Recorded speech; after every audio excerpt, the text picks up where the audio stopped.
After the massive success of Ridge Racer, Namco did not let go the opportunity to expand the series. They would release Ridge Racer 2 in 1994, which is basically quality of life update.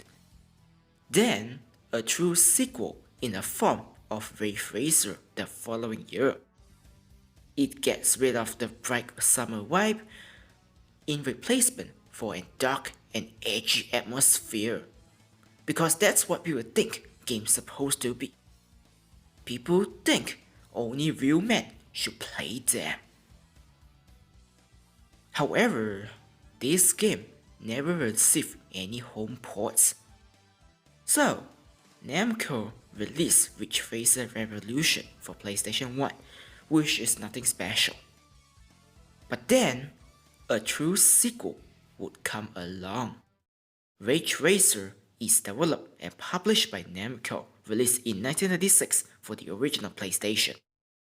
Upon starting up the game, you are greeted with this.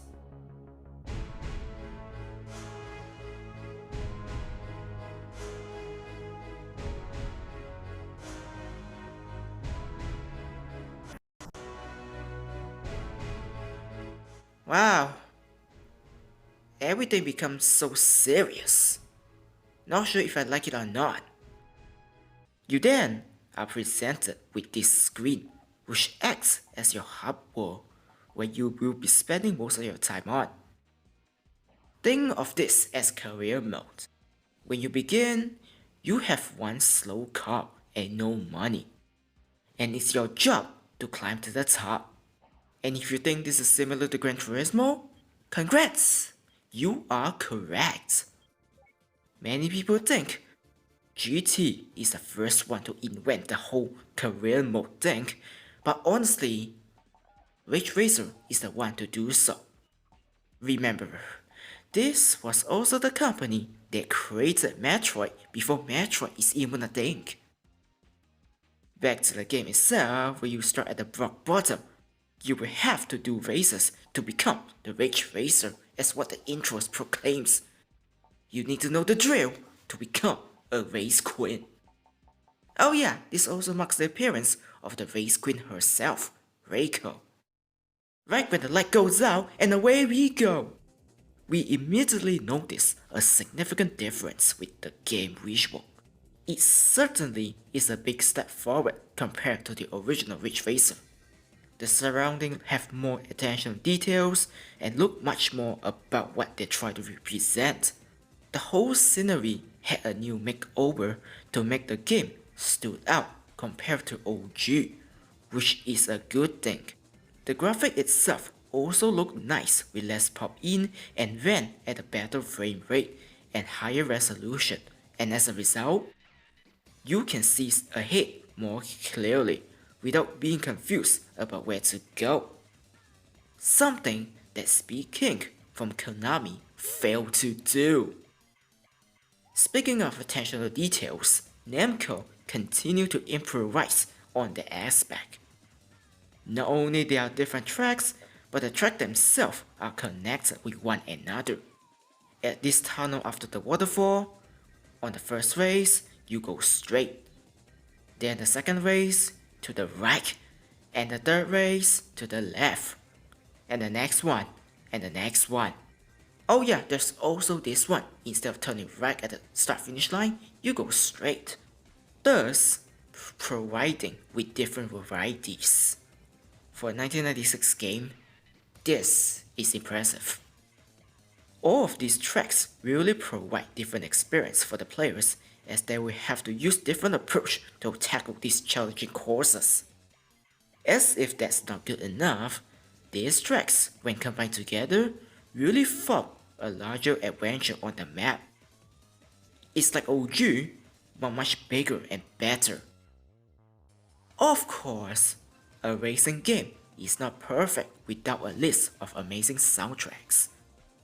Just like OG, Ridge Racer is packed with a bunch of masterpiece soundtracks, and surprise surprise, I actually like all of them. Unlike the last one where I hate one of them, there's none of that here.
As you take part in multiple races, you will earn money to be used in buying or upgrading your machine. Different results will affect different amount of reward you will be getting according to the classes you picked. In original, you have to finish first all the time to complete a race, but here, finishing anywhere in the top 3 will already be enough to proceed. Sure, you earn less money at lower position, but it's still better than nothing. Think of this as farming. And that's why this game is less punishing. But be careful though. Finishing anywhere outside the top 3 will result you failing the particular race and having to use a continue to do the race again. This provides an incentive for the players to learn the tracks even more to eventually come up on top. You can choose which tracks in each classes to race first, and the class does not end until you finish all of the races within the classes. Which means you can retry one track until you are fine with it, and then earn enough money, and then try the final track to finish it off. And when you think you earn enough money, then head to the dealership to buy the cars or upgrade you wanted for a long time. This whole progression is basically non-linear, and it's up to you to decide which way you want to drive. No one is stopping you. Up to this point, the whole thing seems to be alright. I mean, the game has its challenges and some small flaws, but not enough to ruin the game, right? Wrong. This is where the game really falls apart. The controls for the game is straightforward and easy to learn. It's fun to steer around without much issue, and you can either use the controller or the Namco Nagicon to maneuver. Both works brilliantly, but nothing prepares you for the drifting itself. For some unholy reason, Namco botched the drifting mechanism. In OG, when you approach a corner, you let go of the accelerator and press the D-pad to initiate drifting, and then only step on the pedal when the car stops fishtailing in order to maintain speed and balance. But in Rage Racer, it feels wonky and unresponsive. I don't know if it's just me being bad or because the game is actually janky, but whenever I drift and try to keep the car straight, some weird force slow me down by few kilometers. I don't know how to explain, but look at this. I'm just drifting around a corner, but then I lose most of my speed. For no reason. I did everything I could do, but whenever I do it, it pushed me back a lot. Trust me, you do not want any cars that have bad handling. And when you look at the dealership, there's only 2 cars that you ever want to touch. Your starter car and a bell. That is it. Oh yeah, be sure to tune the car to be fully grippy as well. You will thank me later. Hashtag say yes to grip. To make matters even worse, those damn AI are always cheating. When you are struggling to get a grip at drifting, those f***ing idiots. Look at this, zigzagging around at full velocity.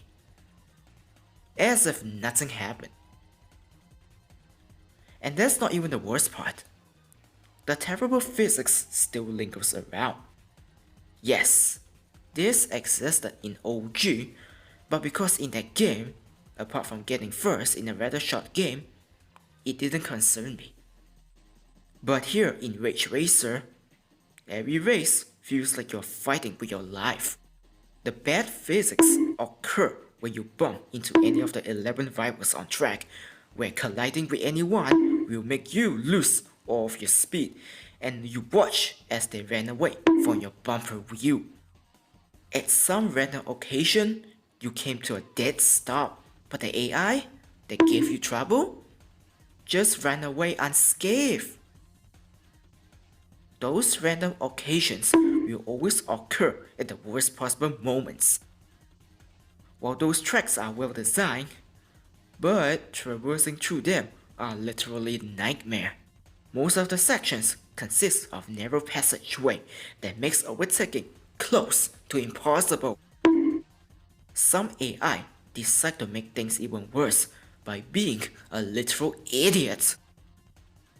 Being at the center of the road, being at a position where you can only narrowly miss by your skin of your teeth, and eventually pushes you into the wall of any other cars to ruin your entire run. Remember the track I didn't want to mention earlier? It's a speedway where you have to always be on full speed for the entire 6 laps.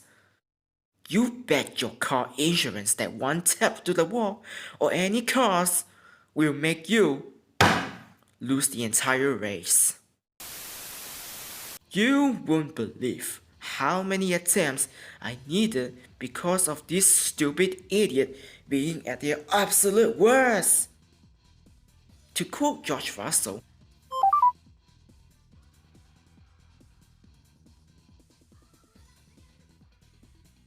yes, you can still finish in top 3, but to even finish first overall, that means you have to finish first all the time.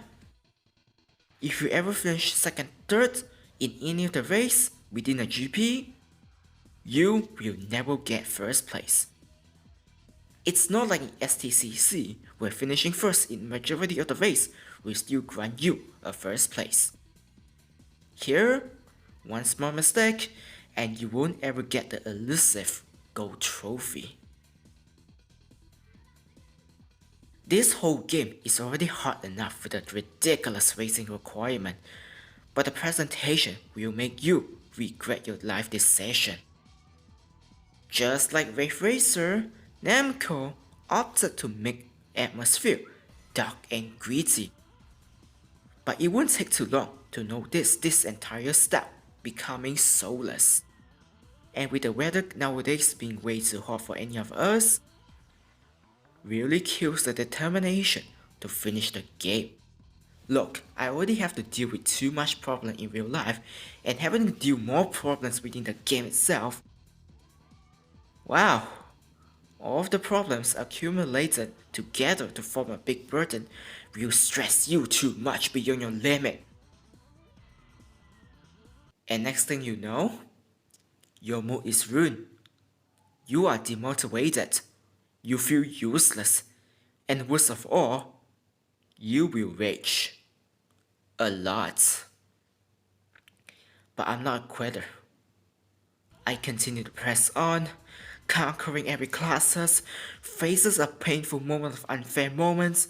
My fingers are in agony, my emotions are falling apart, I feel like losing consciousness, I can't breathe, and in the end, it's over. The nightmare is over. Just kidding, now do the extra GP. What were they thinking? And that is Rage Racer, a sequel to the original Rage Racer. Despite being a vast improvement over the OG, despite adding more content and despite being a better game, the game is far from being perfect. Unfortunately, due to the unfair rubber banding, terrible collision physics, along with the unbearable drifting mechanics that I don't quite understand, this game quickly falls apart. Don't get me wrong, this game is a fine one, but every other problems deny it from being any fun. While the branching paths for each tracks can be unique, it gets pretty tiresome grinding the same old courses for who knows how long till you succeed. All of this for the eventual endgame reward, which is not worth it. You get unlimited money to buy everything, but what's the point when the game is not fun? What is this game trying to be? What is this trying to tell us? What is Namco trying to do? Is this an edgy racing game that takes everything seriously, or a relaxing game where the drifting mechanic is where the game had its fun? I don't know, I don't want to know, but in the end, I do not recommend this game. And that's why I never really owned this game. It wasn't until last year where I found the Japanese version at a pretty cheap price, and I might as well just complete the collection because why not? It's not a bad game if you only play the first 3 classes, but anything else after that is way too much for me to handle. Thankfully, this scenario won't last forever as Namco, next game, changed things up for the better.